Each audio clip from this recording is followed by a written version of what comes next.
এখানে অনেক বাবাজিরা আছেন, গ্রাম এলাকা, একটু মনোযোগ দিয়ে শুনেন আল্লাহর হস্তে।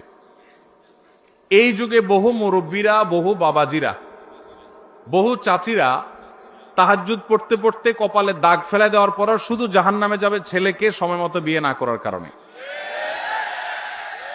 আল্লাহ তাআলা কোরআনে কারিমে বলেছেন, ওয়াআনকিহুল আয়ামা মিনকুম ওয়াস-সালিহিনা মিন ইবাদিকুম ওয়া ইমামিকুম ইয়াকুম ফুকারা ইউগনিহিমুল্লাহু মিন ফাদলি। ভালো করে শুনে রাখেন আয়াতটা। আল্লাহ বলেছেন, তোমরা তোমাদের অধীনস্থদেরকে বিবাহ শাদী দাও, উপযুক্ত হওয়ার পর তাদেরকে বিবাহ শাদী করাও।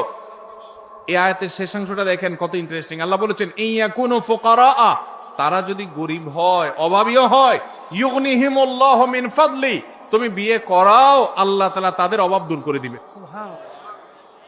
এরপরও যদি বাপমারা, চাচা চাচিরা, আপনারা যদি ছেলে মেয়েদেরকে হাইকোর্ট দেখান সকাল বিকাল, যদি বলেন যে পায়ের উপরে দাঁড়াও, নিজের পায়ের উপরে দাঁড়াও, ছেলে কি আরেকজনের পায়ে দাঁড়া রয়েছে নাকি? তার নিজের পায়ে দাঁড়ায় আছে সে।